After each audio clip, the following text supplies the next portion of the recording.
Louvado seja o nome de nosso Senhor Jesus Cristo. Meus queridos irmãos e irmãs, nós sabemos que o Papa Bento XVI nos providenciou gentilmente com o seu coração de pai o ano da fé. Eu gostaria de falar um pouco sobre esta fé, mas sobretudo na confiança em Deus. Se você é um homem e é uma mulher acostumado a ler a Sagrada Escritura, você descobriu na sua leitura um atributo de Deus que chama a onipotência divina. Nós dizemos e aprendemos na catequese que Deus é onipotente, onisciente e... Onipotente significa que tudo pode. Olha que coisa linda, Deus criou o mundo com a sua palavra. Eu achei tão bonito um diálogo que Deus estava tendo com Santa Catarina de Sena. Por isso que eu acho maravilhoso mergulhar na vida dos santos. Eu acho maravilhoso o diálogo dos santos com Deus, que um dia Deus Pai chegou para Catarina de Sena, Santa Catarina de Sena, e disse assim para ela: vê, minha filha, para mim não há diferença entre criar o mundo ou uma formiga. Gente, vocês não sabem o que essa frase se tornou para mim em oração. Eu pego uma frase tão simples dessa, mas eu remexo tanto dela dentro de mim, no meu interior. Eu me ajoelho e eu mergulho nas profundezas de Deus. E eu falei: Pai do céu, não há uma diferença para Deus entre criar o mundo inteiro e uma formiga. Aí Santa Catarina de Sena está rezando e ela vê o universo inteiro na mão de Deus. Eu lembro que um dia eu estava indo pregar, fazer uma missão em Brasília. Eu estava com o Laércio de Oliveira, que era da Canção Nova, e eu estava junto com um amigo dele do meu lado, e eu comecei a chorar dentro do avião, e ele falou assim: por que você está chorando? Porque eu tinha lido recentemente esse livro de Santa Catarina de Sena, e ela falando da visão de Deus com o universo na mão, e eu comecei a olhar aquele céu azul imenso, bonito, e a minha visão se perdia. Eu falei: nossa, isso daqui é tão pequeno. Eu comecei a imaginar o universo, as galáxias, os outros planetas, toda essa imensidão que a nossa mente não consegue calcular a extensão. Imaginei aquilo na mão de Deus como uma coisa mínima. E aí eu comecei a ver o atributo da grandeza de Deus. Aí você vai para a palavra do Senhor, Isaías 45:5, ele diz: eu sou o Senhor, Deus sem rival, não há outro Deus além de mim. O poder de Deus, a glória de Deus. Aí eu vou para Isaías 43:13 e vejo mais uma vez o poder de Deus. Agindo eu, quem impedirá? Aí eu vou para o Evangelho de Nosso Senhor, Mateus capítulo 10, versículo 30, onde ele diz: até os cabelos das vossas cabeças estão contados. Gente, olha que coisa absurda. Imagina o poder de Deus, de conseguir contar os cabelos das nossas cabeças. Olha o outro poder de Deus: nenhuma folha cai de uma árvore sem a minha permissão. Até o demônio está sujeito à vontade de Deus. Deus manda em tudo, Ele governa o universo, Ele manda no céu, Ele manda na terra, Ele manda até no quinto dos infernos. Deus é extremamente poderoso. Provérbios 15:3 vai dizer: os olhos de Deus estão em todo lugar. O Salmo 138, sobre a onisciência divina: quando você levanta eu sei, quando você senta eu sei, quando você está andando meus olhos estão olhando para você. Eu sondo o seu coração, eu escruto os teus sims, eu sei o que você pensa. Mateus capítulo 6, versículo 8: antes da oração ser feita, eu já sei o que está na tua boca, porque eu sei o que está no seu coração. Lucas 1:37 vai dizer: a Deus nada é impossível. Ou seja, Deus é grande demais, Deus é poderoso demais. As nossas palavras são parcas, são minúsculas, são pequenas para dizer sobre o atributo da grandeza de Deus. E sabe o que acontece? Esse Deus todo-poderoso, Ele é nosso Pai. Ele nos adotou na cruz e nos entregou a filiação divina. O céu foi aberto, nós podemos ter contato com este Pai. E você que está sentado tem o Pai mais poderoso, mais amoroso, mais misericordioso do mundo. E sendo assim, com um pai desse, nós deveríamos andar numa confiança absurda em Deus. Nós não deveríamos temer nada. Olha o que vai dizer a palavra sobre esse Deus, Romanos 8:31. Se Deus é por nós,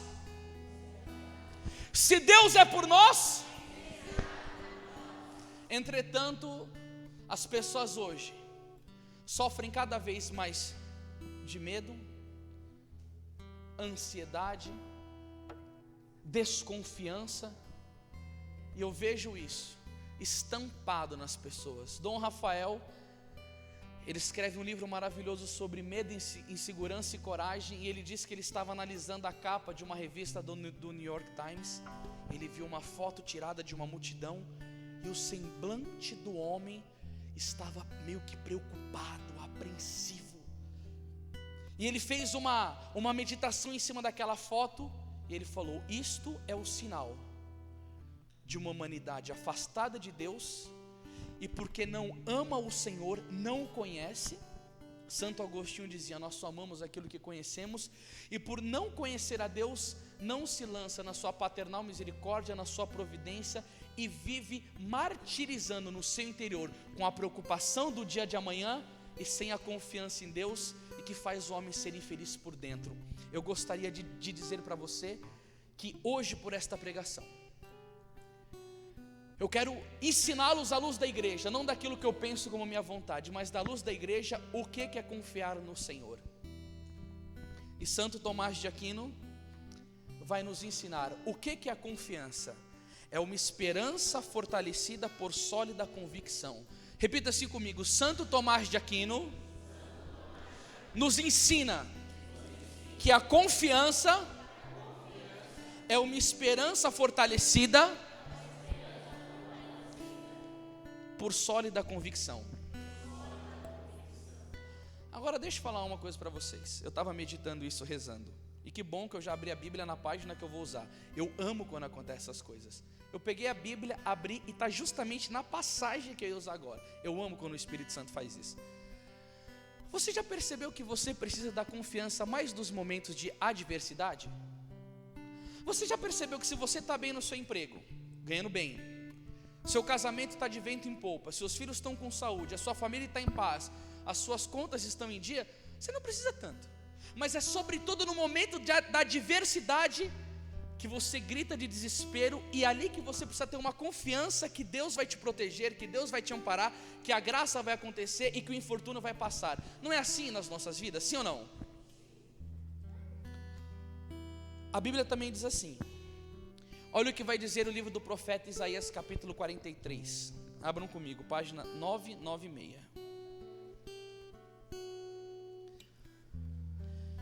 E agora, eis o que diz o Senhor, aquele que te criou, Jacó, e te formou, Israel: não temas, pois eu te resgato. Eu te chamo pelo nome, és meu. Se tiveres de atravessar a água, estarei contigo, e os rios não te submergirão. Se caminhares pelo fogo, não te queimarás, e a chama não te consumirá.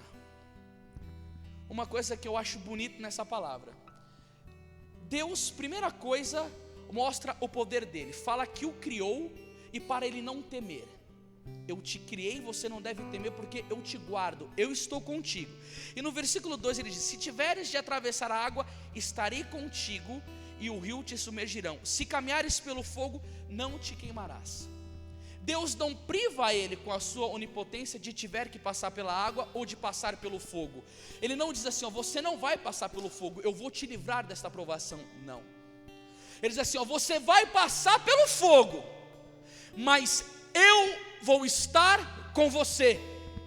Quer um exemplo claro disso? Daniel estava com aquela vida em Deus sublime, rezando 3 vezes por dia, manhã, tarde ou noite, ou seja, a plenitude da oração. 1 Tessalonicenses 5,17 vai dizer: orai sem cessar. Só que aconteceu que a Babilônia estava tomada por Satanás. Aquele país estava sendo governado por Nabucodonosor, que era a personificação do demônio. as pessoas estavam sujeitas às suas leis e o país estava em trevas. E aí foi baixado uma lei que aquele que buscasse o seu Deus seria colocado na cova dos leões. Vejam bem, só Daniel estava rezando. Satanás moveu o coração do rei para decretar numa nação, para pegar um homem que rezava. Ou seja, o diabo monopolizou uma nação inteira para matar um homem que reza. E o que aconteceu? Daniel confiou em Deus. Ele foi e não negou o seu Senhor. Ele sabia que ele estava indo para a cova, mas olha a confiança dele: se eu morrer, eu confio que eu verei a Deus, e se Deus quiser, Ele me livra. Salmo 36:8: os anjos do Senhor acampam ao redor daqueles que os temem e os livra. Chegou na hora da cova, o leão não o arrebentou, não o matou. Aqueles que estavam tramando a morte de Daniel morreu e o Senhor o livrou. Os jovens, Misael, como que era o nome dele? Os 3 jovens na fornalha, Deus não os livrou do fogo, mas a confiança deles era tão grande em Deus, que quando eles foram jogados, chegaram e viram uma 4ª pessoa, que é o anjo, passeando e livrando eles do fogo. Ou seja, Deus não vai abandoná-los, mas Ele vai colocá-los na provação. Por que nós precisamos da provação? Abra comigo livro de São Tiago, capítulo 1, versículo 2. Tiago, capítulo 1, versículo 2. Olha o que o apóstolo, com toda a sabedoria que caminhou com Jesus, adquiriu e passa para nós. Ele vai dizer assim, ó: considerai que é uma suma alegria, meus irmãos, quando passais por diversas provações, sabendo que a prova da vossa fé produz a paciência, mas é preciso que a paciência efetue a sua obra, a fim de seres perfeitos e íntegros, sem fraqueza alguma. Veja bem, Tiago considerava a provação uma alegria. Por quê?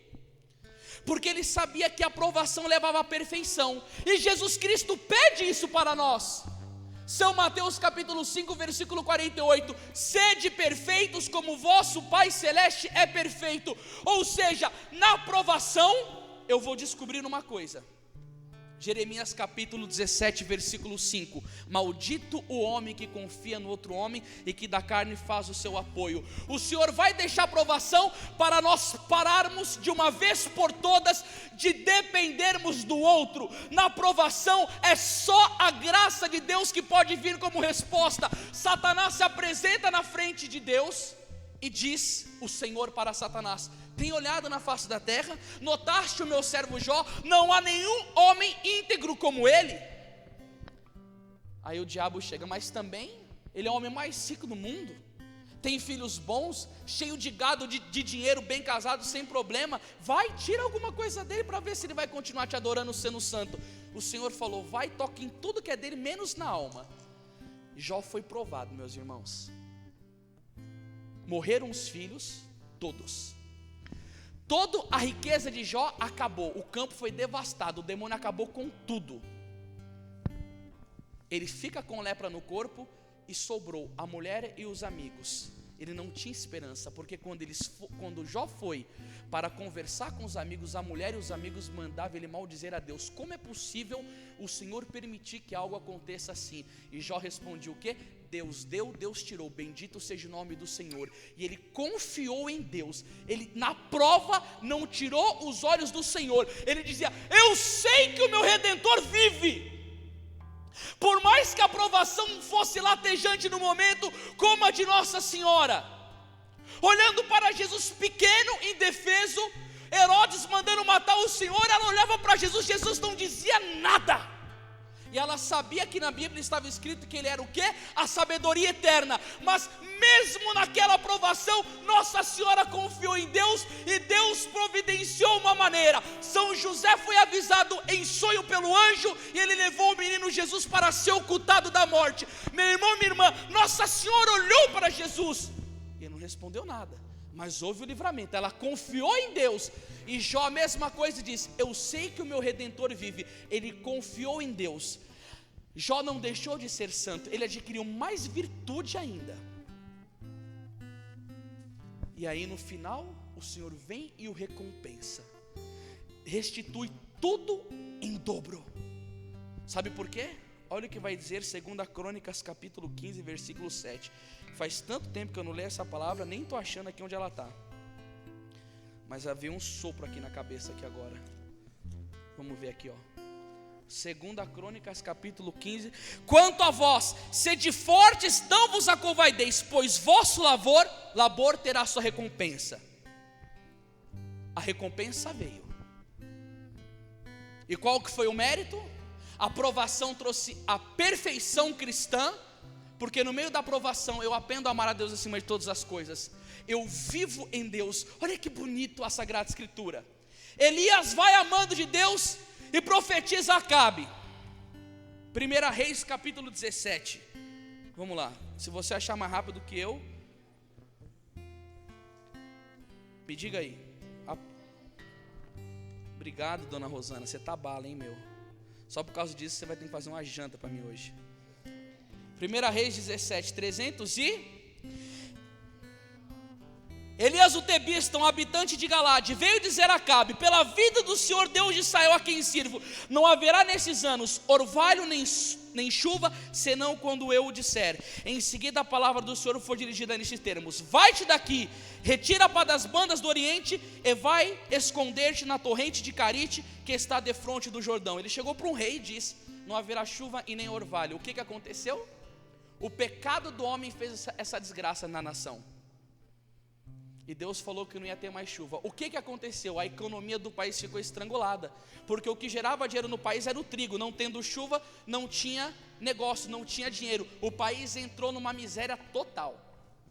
Deus estava punindo o rei Acabe e a sua esposa Jezabel por tantos crimes contra a sua santidade. O que Deus faz com Elias? Com os que são do Senhor, como fez com Jó. Vai para a torrente de Carite. Aí, ó, continua o texto. Beberás da fonte e dei ordens aos corvos que te alimentem. Gente, você sabe o que é Deus fazer? Brotar água da pedra para um homem no meio do deserto? E não chovia no país?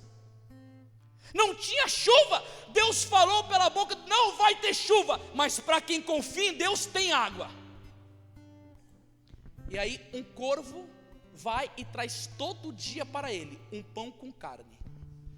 Meu irmão, quem confia em Deus, brota água da pedra e Deus faz até o urubu virar garçom. Para que Deus quis isso? Para Elias conhecer o silêncio na provação. Se uma alma não se silencia, ela nunca vai aprender a escutar Deus na vida, porque Jesus disse a Santa Faustina: eu não me comunico com uma alma tagarela. A provação nos leva para o silêncio para ter a confiança, porque só no silêncio eu consigo rezar. Elias aprendeu a escutar Deus na oração dele. Elias aprendeu a viver uma vida de fé, uma vida de milagres, e ali todas as possibilidades humanas acabaram. Ele aprendeu a confiar somente em Deus. A mesma coisa quando Lázaro tinha morrido. Jesus poderia ir no primeiro dia, no segundo dia, no terceiro dia. Ele foi no quarto, porque para o judeu, quando chega o terceiro dia, é que acabou as possibilidades humanas. No quarto dia Deus chega. É como Jesus estivesse dizendo: acabou as possibilidades humanas? O homem não pode mais ajudar, não pode fazer mais nada, então no quarto dia chego eu, porque Lucas 1,37 diz: a Deus nada é impossível, só eu posso fazer algo nessa situação, ninguém mais, só a minha providência, e aqueles que confiam em mim desfrutarão disso. Meu irmão, minha irmã, nessa nossa caminhada, viver de confiança é uma alegria muito grande. Quando eu estava na minha vida de pecado e que o Senhor quis me trazer para Ele, um grande momento foi quando eu apanhei numa empresa que eu trabalhava, e que eu sofri uma humilhação tão grande, e que quando eu estava apanhando, vocês já escutaram meu testemunho, alguns, que foi quando eu estava ali sendo arrebentado na minha empresa, que a misericórdia de Deus veio, e aquele falta de sentido na vida gritou dentro de mim, que eu gritei por Deus. Só que eu fui espancado na minha empresa, passei uma humilhação e fui mandado embora. Eu tinha mostrado uma foto que eu tinha pornográfica, que eu mostrava para as meninas, tentando arrumar garoto para ter relação sexual. Eles poderiam muito bem ter me mandado embora por justa causa, mas não mandaram, me bateram. O que eu fiz? Processei a empresa. Por quê? Porque quando eu fui na empresa pegar os dias que eu tinha trabalhado, eles não me pagaram, nem os dias que eu tinha trabalhado. E olha que você sabe que eu sou bom para vender, né? Você tá ligado, toda vez que você vem no grupinho, você vai lá na minha livraria, ó, tem uma menina aí que até reza pro noivo dela não comprar mais nada, senão não casa, bichinha. E eu vendia bem, vendia terno, loja de roupa, sempre trabalhei com venda. Eu falei, pô, os caras não me pagaram, eu sou espancado. Aí eu cheguei e fui junto com meu pai para processar. Não tinha dinheiro para nada, procuramos um advogado que nos é beneficiado pelo governo, pelo estado. E aí ele chegou para mim e falou assim, você tem provas? Eu falei, eu vou tentar arrumar. Estava no começo da caminhada já, indo para a igreja, grupo de oração, lendo a Sagrada Escritura, e comecei a correr atrás de prova. Ligava para um, ligava para outro, ó, você pode ser minha testemunha, você sabe disso que aconteceu no serviço. Ah, calma aí que eu vou passar para o meu marido. Ó, meu caro, para minha esposa ser testemunha, no mínimo você vai ter que dar 10 mil reais para ela. Eu falei, mas eu não tenho esse dinheiro não, eu não sei nem quanto eu vou ganhar na audiência. Aí liguei para um outro tal. Fora eu não conseguir nenhuma testemunha, as pessoas que me bateram iriam testemunhar que eu estava mentindo e querendo ganhar dinheiro da empresa. Eu não tinha ninguém, eu não tinha nenhum amigo nem para me ajudar a rezar, porque no começo da minha caminhada eu não conhecia ninguém de fé. A única coisa que eu tinha era a Sagrada Escritura. Chegou o dia da audiência, gente, eu estava numa ansiedade tão enorme, eu já tinha rezado tanto, e aí eu chego diante do advogado, e diz assim para ele, ele chegou e disse assim para mim, aí, cadê as testemunhas? Eu falei, não vieram. Ele falou, então esquece, é causa perdida. Eu falei, doutor, você acredita em justiça divina? Ele falou, aqui é a terrena que se faz. E fechou a cara para mim. Gente, eu era novo na caminhada, eu não tinha nem 4 meses de fé direito. Eu só sei que a minha lágrima veio. E eu pedi uma palavra para o Senhor. E Ele deu Isaías 43 que eu li com vocês. Estou contigo. Gente do céu. Aquela palavra, ela entrou dentro da minha alma, mas veio uma fortaleza tão grande dentro de mim, que desse tamanho que eu sou, estava parecendo um Sansão. Veio uma confiança, eu falei, nossa, alguma coisa vai acontecer. Gente, eu tinha 4 meses de fé.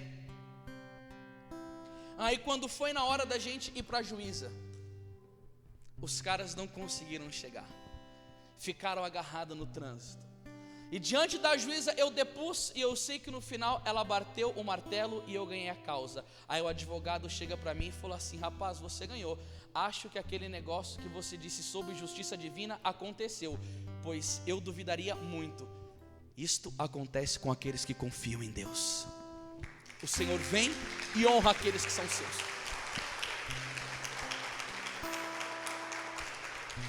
Não tinha como. Se ele chegasse ali, ia ser triturante para mim no começo da minha fé. Claro, hoje na caminhada o Senhor permite cruz, humilhação. E se a gente perde, a gente nem reclama de confiança. A gente sabe que é para crescer em humildade. Mas pô, eu tinha 4 meses, tinha sofrido, sido espancado, não tinha auxílio de ninguém, sem dinheiro para fazer absolutamente nada. E como a minha primeira experiência de confiança com Deus foi bom para mim. A minha mãe, quando meu pai vai embora, as irmãs dela chegam, as amigas de Isabel, você tem 29 anos, você é bonita, vai arrumar homem, vai arrumar outra pessoa para casar. E minha mãe disse, olha, na minha igreja católica casamento é uma vez só. E ficou perseverando. E como nós haveremos de adquirir confiança em Deus? Pela sua palavra. João capítulo 5, verso 39, Jesus Cristo diz, as escrituras dão testemunha de mim.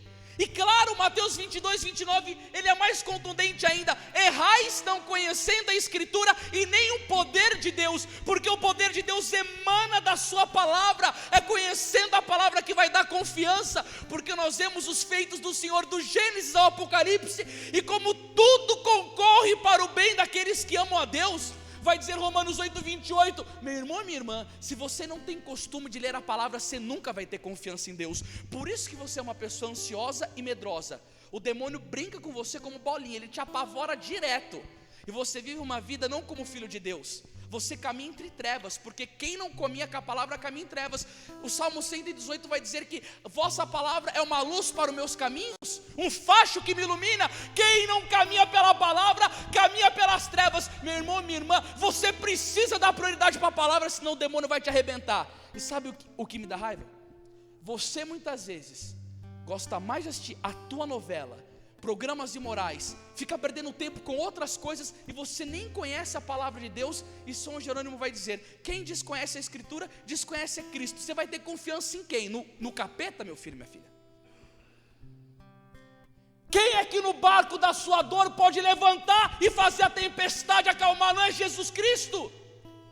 Quando Pedro, que era o melhor pescador da região, jogou a rede no mar e não pescou nada, quem jogou a rede e fez o peixe vir? Não foi Jesus, que não entendia nada de pesca? Quem é que perdoa pecado?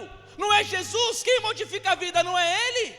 E nós insistimos em dizer que somos católicos e não conhecemos a palavra. Ô vergonha miserável. E aí, meu irmão, minha irmã, olha que coisa linda. Minha mãe foi e começou a rezar. Fala mais baixo, não precisa. Tô brincando. Não quero saber o que você está falando, senão eu sou curioso com esse cara. Minha mãe foi e começou a rezar e viu na palavra promessas. Marcos 9:23. Tudo é possível aquele que crê. Mateus capítulo 19, verso 26. Aos homens isto é impossível, mas a Deus tudo é possível. 1 Coríntios 10:13, Deus é fiel, e palavra, e palavra, e palavra. Atos capítulo 16, versículo 31, crê no Senhor Jesus e será salvo tu e a tua casa. Aí vai confiar em Deus. Aí eu vou confiar no Senhor, o Senhor vai restaurar a minha família, porque a palavra diz em Apocalipse 21:5, eis que renovo todas as coisas. Só que Tiago capítulo 1, versículo 2 fala da provação. E se Deus não quiser atender a nossa oração no dia seguinte, nós vamos ter que confiar em Deus, porque 2 Pedro 3,8 diz: para Deus 1000 dias é um ano, e um ano é 1000 dias. Deus não tem tempo, nós temos, Ele não tem. E aí o que vai dizer a Bíblia em Eclesiástico 2:3? Sofre as demoras de Deus. E aí, para sofrer as demoras de Deus, você vai ter que sofrer com muita fé e muita confiança. Porque Hebreus capítulo 11, versículo 1 diz: a fé é o fundamento da esperança, é a certeza a respeito do que não se vê. Eu não vejo, mas eu tenho uma convicção que é me dada pela confiança, e a confiança pela palavra de Deus. Fala assim: eu não vejo a minha bênção, eu não vejo a minha vitória, mas eu creio pela fé, que a palavra me ensina, e a palavra coloca confiança em meu coração. Meu irmão passou 1, 2, 3 anos, meu pai arrumou uma amante, teve uma filha, um filho com essa mulher. E as pessoas chegavam para minha mãe e diziam assim: Isabel, se toca, você fica indo nesse negócio de grupo de oração, seu marido já arrumou outra mulher, já está com um filho, você ainda tem esperança que ele vai voltar? E Deus numa madrugada tinha dado uma palavra para minha mãe. E aí um dia na frente do juiz, meu pai foi a pedir divórcio. Minha mãe chorando, o juiz olhou e falou assim: por que você não reata seu matrimônio? A tua esposa te ama. Ele falou: isso é impossível. Minha mãe olhou e falou assim: você não conhece o Deus a quem eu sirvo. O que ele fez? Riu. Ele riu, mas riu bem gostoso, porque 9 anos depois a promessa se cumpriu. Ele voltou para minha casa e a confiança da minha mãe foi premiada com a vitória, porque Deus não deixa vencer em generosidade. Se essa palma for para mim, tá bom, mas se for para Deus, pode ser melhor.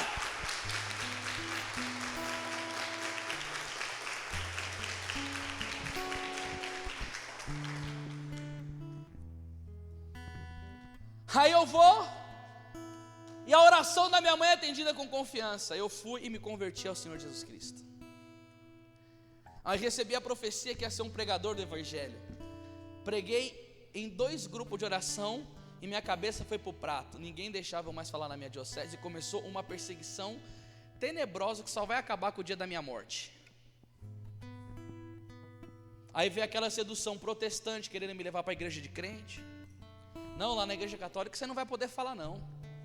Você acha que os padres vão deixar você pregar? Você gosta de pregar com profetismo, você conhece a Bíblia, contundente. Vem para a minha igreja, eu vou te levar para pregar no evento chamado Gideões Missionários em Santa Catarina. eu tenho contato com o pastor. Vai acontecer que se você pregar lá, você vai ter a sua agenda cheia para 5 anos, e todo pastor que pisa lá se torna rico. Aí vem a aprovação. Deus vai testar você até o fim, para ver qual é a intenção do seu coração. Eu, muito convicto pela minha fé, muito convicto com a minha devoção a Nossa Senhora, a necessidade que eu tenho da Santa Missa e dos sacramentos, fui e perseverei no meu anonimato. Fundei um grupo de oração na minha casa. Até isso o povo da igreja veio querer me perseguir. Só que aí a igreja me deu respaldo, né? O Código de Direito Canônico diz que é permitido eu fazer culto a Deus na minha casa. Eu falei, por que um macumbeiro pode ter um centro de macumba na sua casa? Um espírito, um maçom pode adorar o bode aqui. O cara pode cometer adultério, fazer orgia, e eu não posso fazer um grupo de oração na minha casa. Eu falei, vai plantar batata, seu infeliz. E fui comecei a fazer meu grupo. E um dia, eu estando lá, com 7 pessoas, eu preguei assim, confiando em Deus. Eu falei, Deus ainda vai me tirar desse anonimato. Essa aprovação vai acabar. E um dia eu prego na Canção Nova. O pessoal começou a dar risada da minha cara. Ô dó do Anderson. Olha o que acontece. Olha os caminhos do Senhor. E eu confiando em Deus, falei, lendo a Bíblia e confiando em Deus. Acontece a aprovação para me obter a minha vitória. Eu estava era num sábado à noite, ia ter um evento no domingo na Canção Nova, que o meu pai na fé ia pregar o Farias. Eu fui dormir para acordar cedo para ir para o encontro. Chegando no sábado à noite, eu sou atacado pelo demônio da impureza das piores formas possíveis. Uma tentação de pecar contra a castidade, de arrumar uma menina na rua, de me masturbar, de ver um filme pornográfico. O demônio da impureza, ele te cega, né? Ele domina você de uma tal maneira que é uma luta tão terrível. O que eu fiz? Levantei, penitência, banho gelado, e comecei a rezar, Senhor me livra, Senhor me socorre. E a tentação não parava, e andava pela sala, e fez as minhas coisas que eu tinha que fazer. 1 hora, 2, 3, eu sei que a tentação foi a madrugada inteira. Eu fui dormir às 4 e pouco, quase 5 da manhã, com raiva do demônio. Quando eu acordei, eu estava meio irado ainda, e fui para o encontro. Coloquei meu kit dentro da minha bolsinha, que eu andava com uma bolsinha assim, água benta, óleo exorcizado, minha cruz, sal. E quando eu estou lá no evento, ele começa a rezar, meu pai na fé, cai um menino endemoniado. Ele me chamou para rezar pelo menino. E quando eu fui lá e comecei a rezar pelo garoto, pela libertação, ele me olha enfurecidamente, Satanás, e me dá um grito e diz assim, eu te odeio. Eu falei, eu também te odeio, demônio do inferno. E há um tempo atrás eu tinha passado uma provação enorme com o demônio. Eu nunca mais vivi isso, vivi uma vez. Uma agressão física que foi terrível. E eu ofereci pela alma daquele rapaz. Eu falei, Senhor, eu ofereço pela alma daquele rapaz. O dia que Satanás fez isso comigo, ele deu um grito tão terrível e saiu. Quando o demônio saiu, a moça que estava rezando para expulsar o Satanás veio e falou assim, quem que é você, rapaz? Eu falei, eu me chamo Anderson, eu sou um menino que eu prego nos trem, nas praças, tá? Ela falou, pô, eu escutei falar já de você, eu quero que você vá lá na Canção Nova porque eu preciso conversar contigo. Quando eu cheguei lá, ela era diretora do programa do PHN, pediu para escutar a minha história. Quando eu contei meu testemunho, ela falou, você pode vir dar o seu testemunho aqui? Eu falei, claro que posso. Ela falou, eu te ligo. Eu fiquei numa alegria. Primeira coisa, para a graça de Deus, a confiança na misericórdia. O Deus vai fazer algo. Só que antes dele fazer, ele prova. Porque tudo que é de mão beijada, a gente não acolhe com alegria. Não tem aquele gosto do prêmio. Então o Senhor vem e me levou na provação. Venceu o pecado, o Senhor dá graça. Porque diante do diabo, se eu tivesse caído no pecado da impureza, o demônio ia olhar para mim e me escandalizar. Eu não ia ter autoridade para expulsar ele. Porque 1 João 3,8 diz, aquele que peca do demônio, eu não iria ter autoridade. Quando Santo Tomás de Aquino, olha que coisa linda, foi tentado por uma prostituta, e ele catou e colocou o pau na madeira, e foi até ela com fogo, e não cedeu à tentação da prostituta. O Papa Pio IX diz que Santo Tomás tivesse caído no pecado contra a castidade, a igreja nunca teria um Santo Tomás, que a virtude da pureza dele via da virgindade dele, e dos conhecimentos teológicos, porque só quem é puro entende as coisas de Deus. Ou seja, o Senhor provou. Aí eu fui, estava esperando, a menina não me ligava, 1 mês, 2 meses, 3 meses, sabe o que eu fiz? convidei um amigo meu, irmão Trovão, mora lá na Bahia. Falei, vamos subir para o monte para ficar rezando? Catamos uma barraca, subimos no monte lá perto de Várzea Paulista e ficamos uma semana só rezando e bebendo água, sem comer absolutamente nada. A gente dormia e escutava o diabo andando em volta da barraca assim. Foi tremendo, uma batalha espiritual, mas também uma aventura excepcional. Uma semana só bebendo água e rezando, e rezando, e rezando.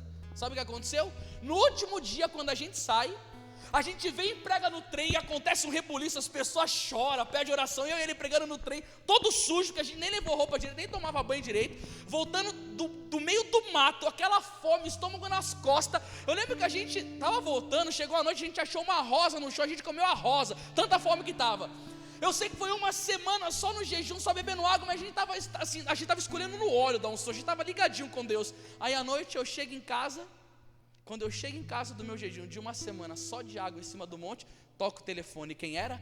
A menina da Canção Nova me convidando para dar um testemunho. E porque que eu confiei em Deus e eu passei pelo fogo e Ele esteve comigo, por causa da Canção Nova e da minha pregação lá, eu prego no Brasil inteiro. Em abril estou indo na Inglaterra pregar o Evangelho. Devemos confiar em Deus ou não devemos?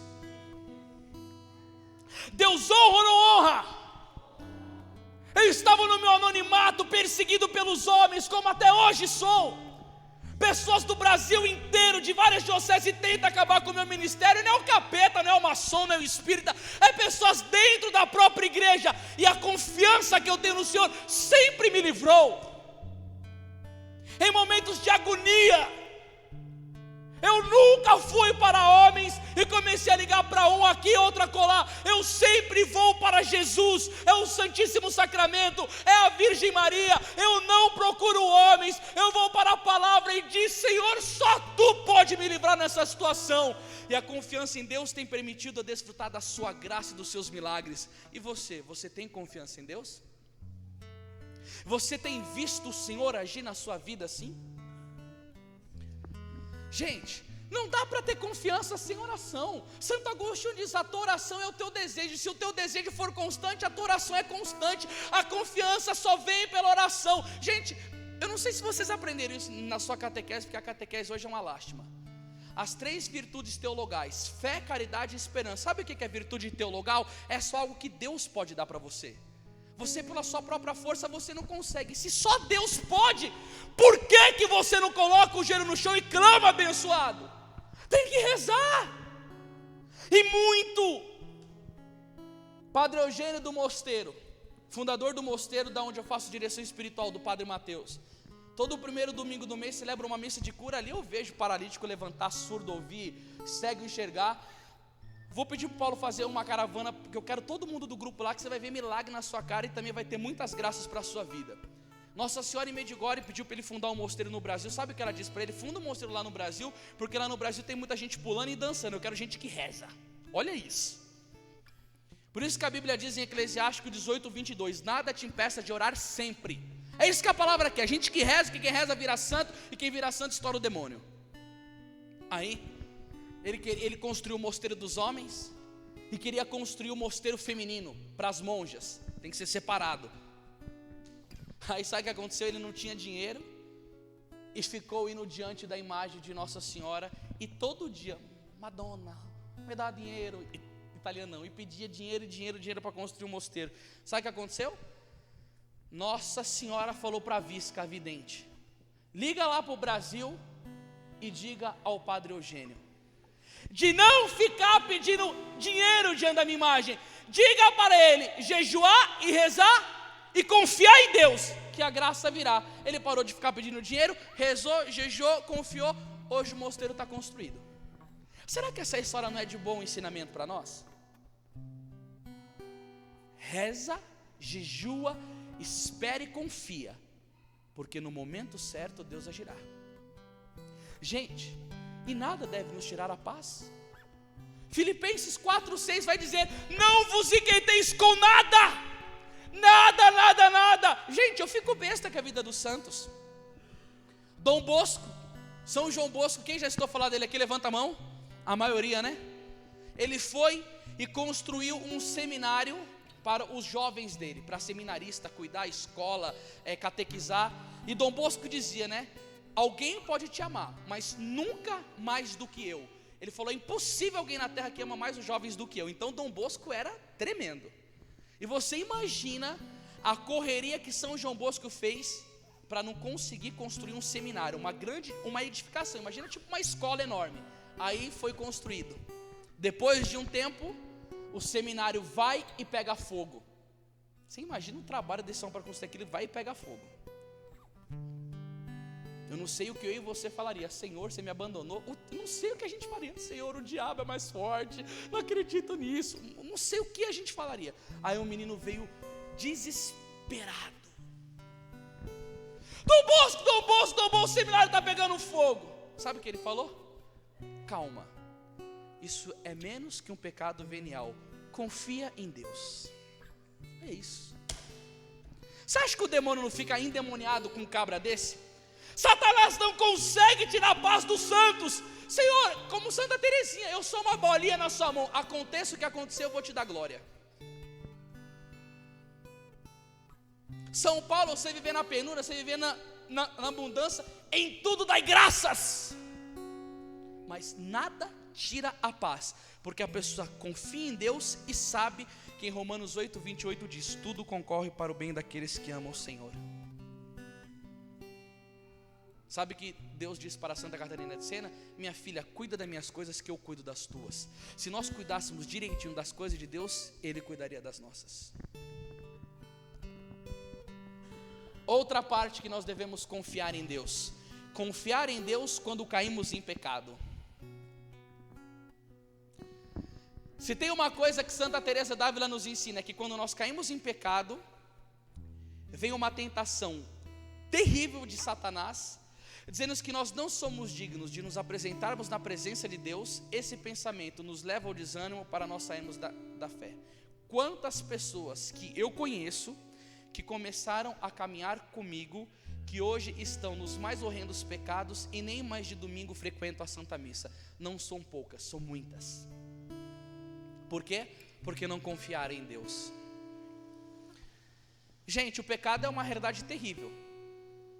Mas Gênesis capítulo 50, versículo 20 diz, Deus pode tirar um bem de um mal. E olha que história bonita. O monge tinha um problema da impureza, caía na masturbação direto. Quem diz isso? Frei Raniero Catalamessa, no seu livro Cantos do Espírito. Aí o monge caía e confessava, caía e confessava, caía e confessava. Aí um dia o demônio apareceu diante dele e falou assim, eu não aguento mais lutar contra ti. Eu queria com o pecado te levar ao desespero e fazer você cair na fé, mas eu não consegui derrubar você, porque a sua confiança na misericórdia de Deus é muito grande. O demônio explodiu e ele parou de ser tentado na impureza, porque o demônio não conseguiu tirar ele do mosteiro. Porque ele caía, mas ele confessava sempre. Um jovem com o mesmo problema de impureza chegou para São Felipe Neri e falou assim, não vou mais vir aqui na igreja me confessar, porque eu não consigo emendar minha vida. Sabe o que São Felipe Neri disse para ele? Para tantas vezes quanto você cair, estou aqui tantas vezes para te perdoar, porque o santo conhece o coração humano. São Bernardo de Claraval dizia que o monge entra no mosteiro para cair e levantar, no final da vida Jesus levanta e salva. E sabe por que Jesus faz isso? De permitir as quedas nossas? Para que nós nunca nos envaidecemos de nós mesmos. Porque João capítulo 15, versículo 5 diz o quê? Sem mim nada podeis fazer. E nessas horas, nós não podemos desconfiar da grande misericórdia de Deus. Salmo 117:1. Louvai ao Senhor porque Ele é bom, porque eterna é a sua misericórdia. O amor de Jesus pelos pecadores. João capítulo 8, aquela mulher adúltera caída, os homens com pedra na mão, mestre, a lei manda nós apedrejarmos. Quem não tiver pecado, atire a primeira pedra. A pedra caiu da mão de todo mundo, porque todos nós temos pecados. Ninguém te condenou? Não, mestre, ninguém me condenou. Eu também não te condeno. Vai e não tornes a pecar. Claro, Jesus não quer que a gente fique no pecado. E se caímos, tem um confessionário. Olha a missão de Jesus, meu irmão, minha irmã. João capítulo 3, verso 16. Com efeito, Deus amou o mundo de tal maneira que enviou o seu Filho único para todo aquele que nele crer não pereça, mas tenha vida eterna. Jesus Cristo não quer que você pereça, por isso que Ele deu o sangue, pois Deus não enviou o seu Filho ao mundo para condenar o mundo, mas para que o mundo seja salvo por Ele. Quem condena é o diabo, é ele que é o acusador, o pai da mentira, o imperador da morte. E toda vez que você cair num pecado e que você ficar se culpando com esse escrúpulo, dizendo eu não tenho mais força, eu não vou mais conseguir, saiba, não é a voz do Espírito Santo, é Satanás do quinto dos infernos que está querendo tirar você da graça divina, e você deve rejeitar este pensamento. Sabe por quê? Porque Marcos capítulo 2 versículo 17, o Jesus diz: eu não vim para os sãos, eu vim para os doentes. São os doentes que precisam de médico, e não o são. Ele que é o médico e a medicina. Santa Faustina, grande mística de colóquios com Jesus, Jesus disse o que para ela? Faustina, diga que as almas pecadoras nunca fujam da minha presença, por mais que a alma dela esteja contando o pecado como a escarlate, diga para nunca sair da minha presença, porque a minha misericórdia é muito maior do que o pecado. Ainda Jesus disse a ela: se os pecados dos homens fossem mais numerosos do que as areias do mar, diga para o homem nunca fugir da minha presença, da minha misericórdia. E é próprio de quem não confia em Deus, quando cai em pecado, afastar-se da graça divina. Olha aqui, um santo da igreja e a sua sabedoria divina. Olha que lindo São Francisco de Sales vai dizer: o esterco é sem dúvida uma corrupção, um detrito. E contudo, observa São Bernardo, ele vai falar: o esterco é sem dúvida uma corrupção, um detrito, é fedido, é nojento. E São Bernardo vai dizer: o lavrador e o jardineiro aproveitam-no para que a terra produza frutos mais sumariamente e abundantes. Do mesmo modo, Deus serve-se de nossas fraquezas para fazer com que o terreno de nossa alma produza copiosos frutos de virtude.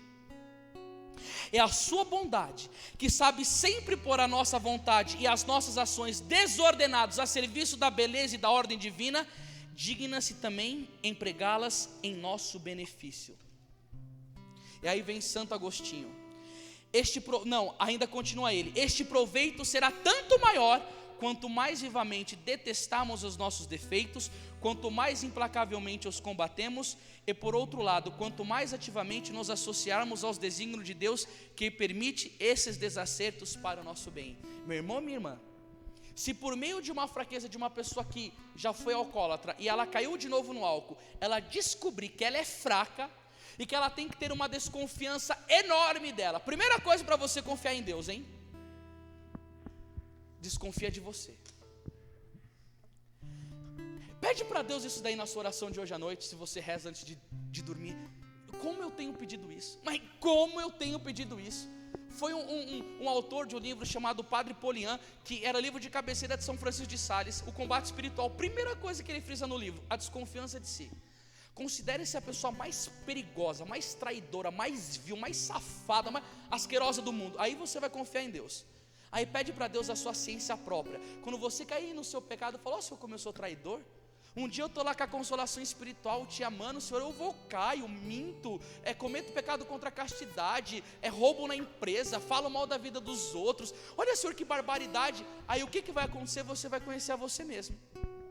Se com essa queda e esse pecado que nós cometemos, é o esterco que São Bernardo fala, é podre, mas se nós podemos usar para adubar a nossa santidade e olharmos para nós mesmos e conhecer e termos desconfiança de nós e o autoconhecimento, que é a primeira coisa que nós precisamos ter de Santa Catarina de Sena para a vida espiritual, eu vou me conhecer a mim mesmo, eu vou dizer: Senhor, ai se eu não fugir dessa ocasião, ai se eu ficar nesse ambiente, ai, aí você vai desconfiar de você mesmo e você vai ter uma virtude chamada humildade. Sabe o que você vai ter? A confiança de nunca se meter a fazer nada na sua vida sem pedir a graça de Deus para você.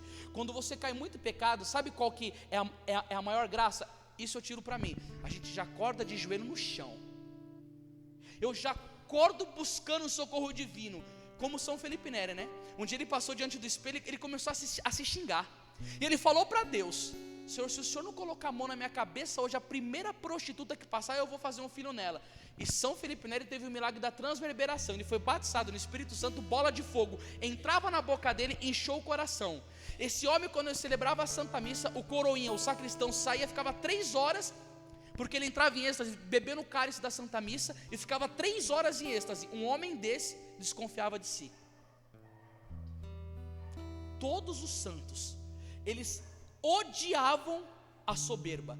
Tanto que Santo Agostinho dizia: Deus prefere um pecador humilde do que um beato orgulhoso, porque o humilde, que ele adquire essa experiência pelos seus próprios pecados e sabe tirar disso uma boa lição, ele vai adquirir a virtude mais importante, que é da humildade. Santo Agostinho dizia: o homem é o mendigo de Deus, ele sempre vai ter desconfiança de ti e dizer: Senhor, por mim eu nada posso, a tua graça me basta.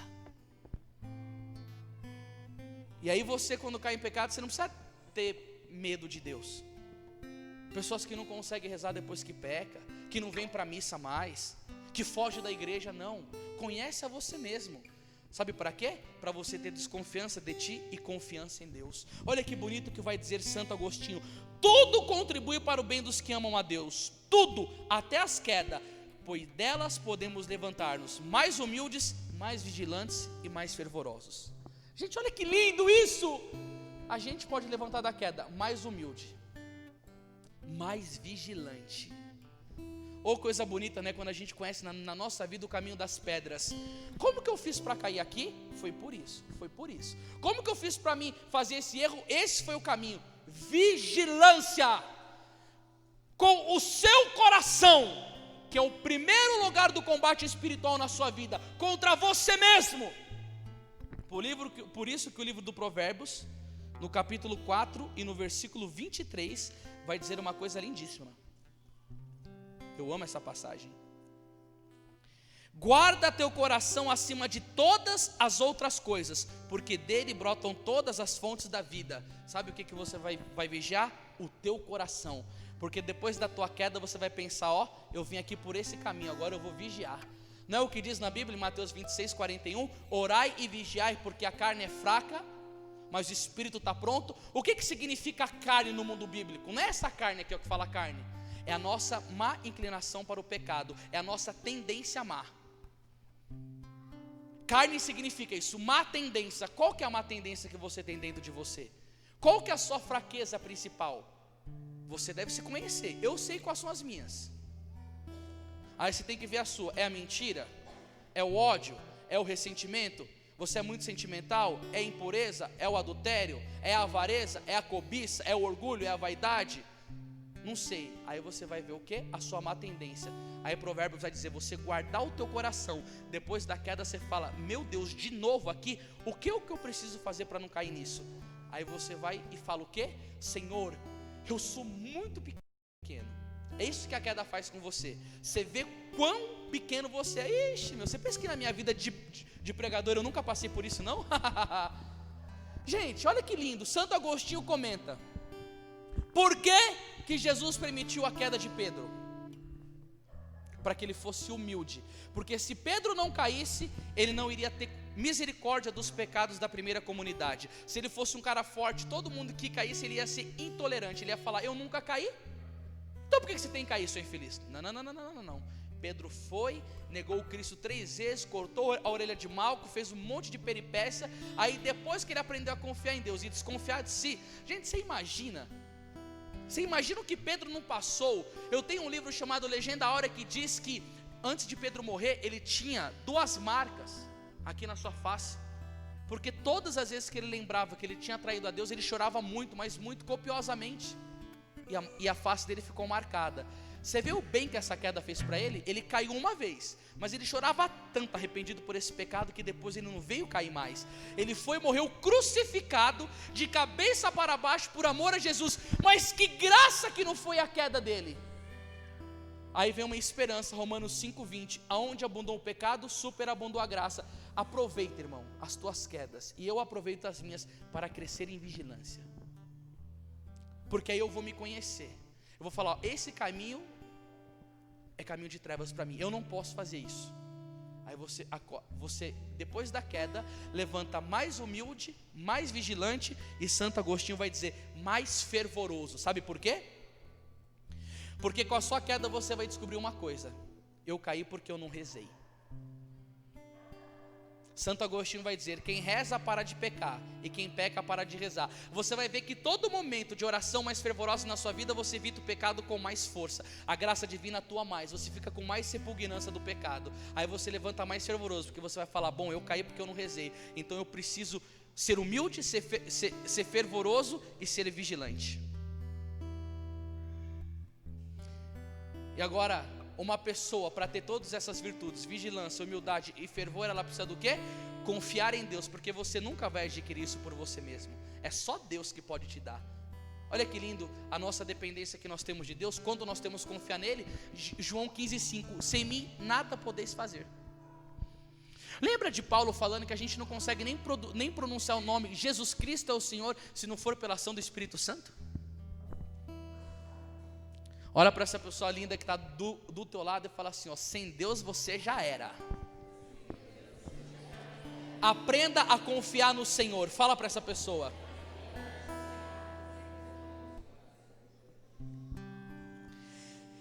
Vai dizer São Francisco de Sales, bem-aventuradas imperfeições, fazem-no conhecer a nossa miséria, exercitam-no na humildade, no desprezo de nós mesmos, na paciência e na diligência. Gente, se tem uma coisa que eu estou aprendendo com Deus esse ano, é desprezar a mim mesmo. Como eu quero isso? Uma oração que eu faço todo dia, Senhor, eu quero te amar acima de todas as coisas na minha vida, Senhor. Que Jesus sempre seja o meu tudo. Gente, o que eu tenho estudado, lido sobre Cristo, eu quero me apaixonar por Jesus cada vez mais. Eu quero ter um coração louco por Deus. E quando você vai nessa pegada, vai acontecer uma coisa muito linda. Isaías capítulo 6.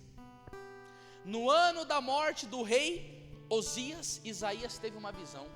Ele viu o trono da glória de Deus, os anjos diante do Senhor e toda aquela majestade. Quando Isaías viu a glória de Deus, o que ele faz?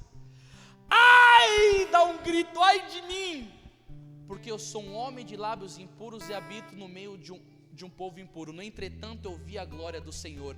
Quando você vê a glória de Deus, você vê as suas misérias e grita, ai de mim, ai de mim.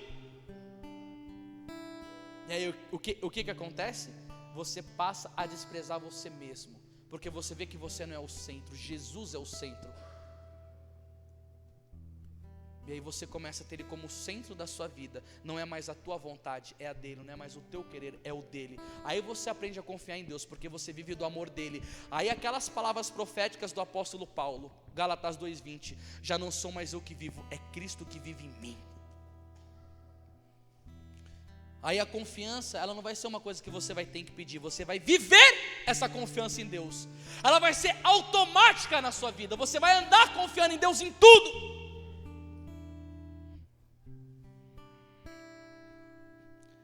A confiança de Deus em nossas necessidades temporais. E aí eu encerro a minha pregação. Olha aqui que bonito. O Evangelho vai nos ensinar. Mateus capítulo 6, verso 25. Meu Deus, 9h47. Gente, eu não vi o tempo passar. Vocês vão deixar eu encerrar a pregação ou termina agora? Quem quer que encerra, levanta a mão. Que encerra. Quem quer que continua? Calma aí. Quem quer que eu encerre a pregação agora? Quem quer que eu continue? Rapidinho, 10 minutos. Mateus 6, 25.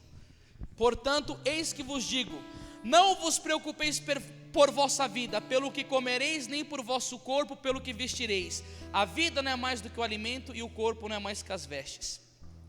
Vai dizer, olhai as aves do céu, não semeiam, nem ceifam, nem recolhem nos celeiros, e vosso Pai Celeste as alimenta. Não valei mais vós do que elas?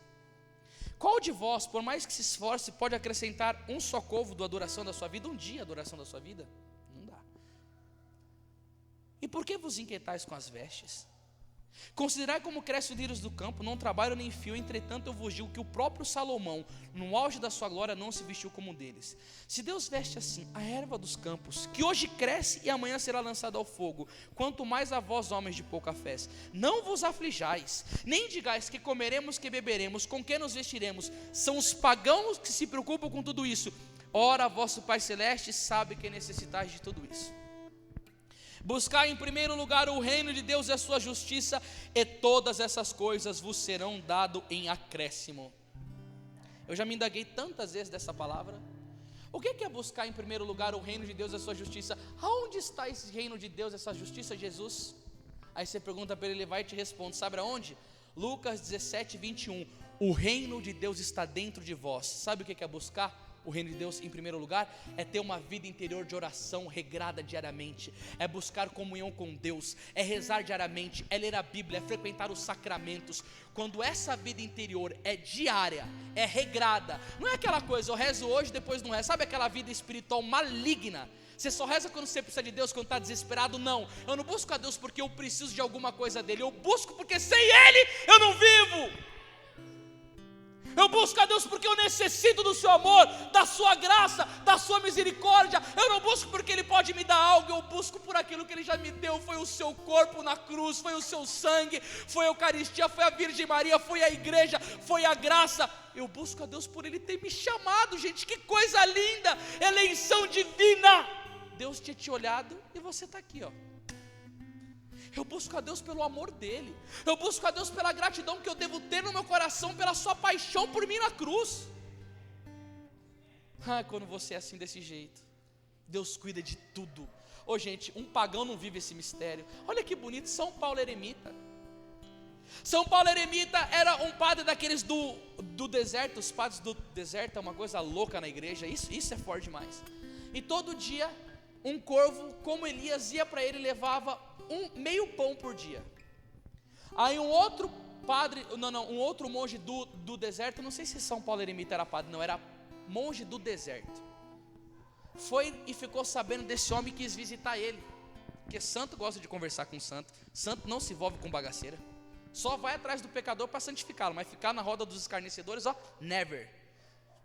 Salmo 1, não se assenta no meio da roda dos escarnecedores. 1 Coríntios 15, 33, mas companhias corrompem bons costumes. Bom, aí ele foi lá e começou a conversar com Deus, com o homem. Passa tempo, chegou a hora do pão. Sabe o que aconteceu? O corvo levou para ele, mas não levou meio pão. Por causa da visita de Santo Antão, levou um pão inteiro. É Deus como Deus é. Eu fico imaginando ele dando risada das coisas que ele faz, porque ele pode tudo. Se você pegar e meditar nisso, você vai ver como que é o Deus nosso. É o Deus das pequenas coisas e das grandes coisas. Porque Ele é o Deus que faz nascer o sol. Ele é o Deus que contém o mar. Ele é o Deus que faz você respirar. Ele é o Deus que te dá vida. Ele é o Deus que coloca no ventre de uma mulher uma vida humana. Mas Ele é o Deus que faz um corvo levar um pão inteiro para o outro não ficar sem comer. Eu vou falar uma coisa para você. Eu experimentei muito grandemente o ano passado a providência de Deus na minha vida pela confiança que eu fui no Senhor firmemente, com uma graça enorme que Ele me deu. Vocês sabem que durante um tempo eu vim aqui no grupo e vendendo livro, eu falei que eu estava para casar. E eu terminei com a moça, não casou, louvado seja Deus, o Senhor sabe de tudo. Tudo concorre para o bem daqueles que amam o Senhor. Mas eu pensava comigo mesmo, eu falei, Senhor, eu sou missionário, comecei a correr atrás de apartamento para comprar, falei, não dá, Senhor, não dou conta de comprar um negócio desse, velho. Os mais baratinhos, eu falei, eu nunca vou conseguir comprar um negócio desse. Aí eu falo, Senhor, eu te sirvo, entreguei totalmente a minha vida para o Senhor, eu sou bom de comunicação, todas as lojas que eu trabalhei vendendo eu arrebentei. O mercado hoje está aquecido para venda, eu poderia entrar numa empresa, ganhar maior nota, fazer um monte de coisa. Eu falei, Senhor, eu estou te servindo. E em alguns momentos eu falei, Senhor, cadê a sua graça na minha vida? Veio o desespero. Aí veio a palavra de Santa Catarina de Sena para mim, Deus dizendo para ela, cuida das minhas coisas que eu cuido das tuas. Eu falei, Senhor, eu estou cuidando das suas. Não tão perfeitamente, com as minhas quedas, com as minhas imperfeições. Aí eu fui numa diocese pregar de Guarulhos. Me ajudem, eu quero construir minha casa. Chegou um mestre de obra. Falou assim: rapaz, eu vi a sua situação e eu quero te ajudar. Gente, se você soubesse as humilhações que eu já passei. Eu levava engenheiro no meu terreno, os caras olhavam, aquele terreno zoado, com aquela casa tudo estorta. Eu falei: meu, você tem que derrubar tudo isso daqui. Eu falei: tá. Aí eu derrubo tudo isso para levantar uma casa nova. Quanto você vai gastar? Uns 250 mil, 300 mil. Eu falava: nossa senhora, no ano 2507 eu construo uma casa. O Senhor me dá unção de Matusalém, né? Matusalém viveu 900, eu quero viver 500, para pelo menos ver minha casa, né? Aí ele foi lá. Quando aquele homem entrou naquele terreno, ele só ficava quieto. Eu falava: vixe Maria, o que está passando na cabeça do cara? Eu só tentava entender o que estava dentro. Missão impossível. Ele falou: meu jovem, eu sonhei com Nossa Senhora pedindo para mim te ajudar e vim aqui. Gente, esse cara, ele fez um preço muito abaixo do mercado. E mesmo assim eu não tinha dinheiro. E eu fui rezar. E o Senhor falou: confia na minha providência. Só que eu tive que dar um passo na fé. Deus falou para mim confiar, mas não tinha dinheiro na minha conta. Para mim construir essa casa eu tinha 6 mil reais no banco. E foi extremamente superior o valor. Aí eu falei: começa a fazer. Gente do céu, eu vi a misericórdia de Deus. Eu ia pregar num lugar. Fui em Araxá, Minas Gerais, desesperado para ganhar meu dinheirinho. Aí chegando lá em Araxá, Minas Gerais, encontrava vazio e não vendia nada. Aí eu conversando com meu amigo Eric, o filho da fundadora da comunidade, eu falei: Eric, semana que vem eu tô indo para Cuiabá. Ele falou: rapaz, eu tô indo lá. Aí eu falei: Eric, eu não vendi quase nada aqui, você leva para mim o material lá na paróquia, que eu vou pregar lá na paróquia do Padre Paulo Ricardo? Aí ele falou: não, levo. Sexta-feira o material estava lá, aí eu pregava sábado, domingo, segunda e terça. No final do encontro eu tinha vendido tudo, não tinha mais nada. Olha os acontecimentos. O que eu tinha aqui na diocese do cara, aí eu não vendia. Aí vinha a aprovação: Senhor, socorre, a falta de confiança. Aí a providência vinha. O rapaz ia para a diocese que eu estava. Aí eu chegava lá e vendia tudo. Gente, o quanto eu vendi de produto o ano passado. Não, teve mês de eu ganhar tanto dinheiro que eu falei: ô mãe, eu estou ganhando mais que um cara formado. Aí no dia que faltava o dinheiro, aparecia o dinheiro e eu pagava, mas na beirada. Sabe que dia que a minha casa ficou pronta? Dia 17 de agosto. Sabe o que aconteceu no dia 18? Eu fiz 30 anos de idade. Deus falou assim: ó, confia em mim que eu vou te dar um presente. No dia 17 a casa ficou pronta. No dia 18 eu fiz aniversário e inaugurei a casa com uma festa. Sabe o que foi isso? A confiança em Deus. O tanto que eu servi o Senhor, que eu amei, que eu fui humilhado, que eu fui perseguido na igreja, Deus derramou tanta graça, como que se eu tivesse feito uma faculdade. E a minha casa hoje, no bairro que ela está avaliada em 750 mil reais. E sabe o que aconteceu? Lembra que eu falei que eu fui na empresa, que eu apanhei e que eu processei e que eu ganhei? O dinheiro que eu ganhei naquela empresa, eu cheguei para o meu diretor espiritual, para o Padre Mateus, e falei assim: Padre, o que eu faço? Ele falou: dá entrada num carro. Porque para você carro não é vaidade, é um bem necessário. Dei entrada num carro. Comecei a pagar um consórcio. Sabe o que aconteceu? Depois que a casa foi construída, veio uma garagem. E um mês depois, saiu o carro no consórcio.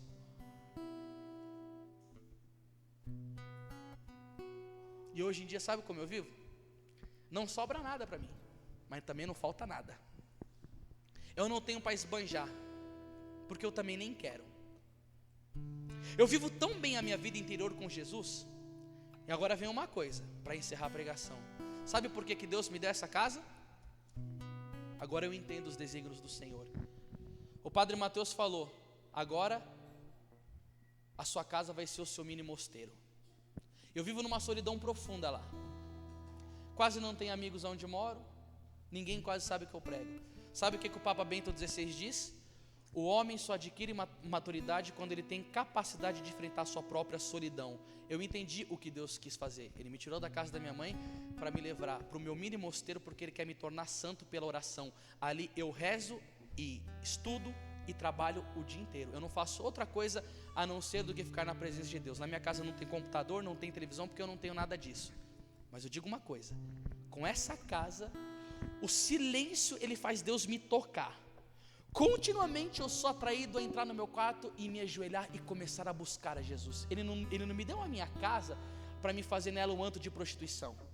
Ele não me deu um carro para mim pegar um monte de menina. Porque, gente, com uma casa e um carro, eu poderia transar com uma por dia. Mas Deus não fez isso. Ele me deu agora, e só agora, porque é uma época que eu tenho maturidade para poder receber essa graça de Deus, para me fazer da minha casa o meu claustro, o meu mosteiro, para dali eu aprender a amar Jesus e para mim vir aqui e conseguir jogar um pouco desse fogo que eu tenho no meu coração para o seu, para você aprender a amar Jesus e aprender a ter confiança em Deus. E que esta pregação alimente a sua fé, e que a Virgem Maria, que é a mãe da confiança, como diz Santo Afonso Maria de Ligório, te anime, porque é muito bonita a meditação sobre a confiança da Virgem Maria. Tornou-se mãe permanecendo virgem. Jesus nasce, não diz nada, e ela acreditou, confiou que ela era a sabedoria eterna. Ela viu na palavra os feitos do Senhor, viu querendo matar Jesus, e ela confiou na providência divina. Ela viu que Jesus não tinha aonde morar e não tinha aonde nascer, mas mesmo assim ela confiou que em Ageu capítulo 2 versículo 8, ele é o Deus do ouro e da prata. E quando ele estava na cruz, embora a fé de muitos vacilasse, muitos o abandonaram, ela acreditou nas suas palavras e que ele ressuscitaria no último dia. Por isso ela ficou de pé, confiante, e no terceiro dia ela recebeu a recompensa daqueles que confiam. Vê as promessas de Deus acontecendo, porque Números 23, 19 diz: Deus não é homem para mentir. Louvado seja o nome de nosso Senhor Jesus Cristo. Enquanto o ministério prepara uma canção, levanta. Diz assim comigo: Espírito Santo de Deus, me presenteia com o dom da confiança. Eu quero confiar em Ti, Pai Santo e Pai amado, no Seu poder, na Sua glória, na Sua onipotência. Eu quero, como Elias, viver uma vida de fé, viver uma vida de confiança, viver uma vida de milagres. Me dá o dom da confiança, Senhor, na Sua misericórdia, quando eu cair nos meus pecados. E me dê o dom da confiança, na Sua providência divina, para que eu creia que o necessário não faltará.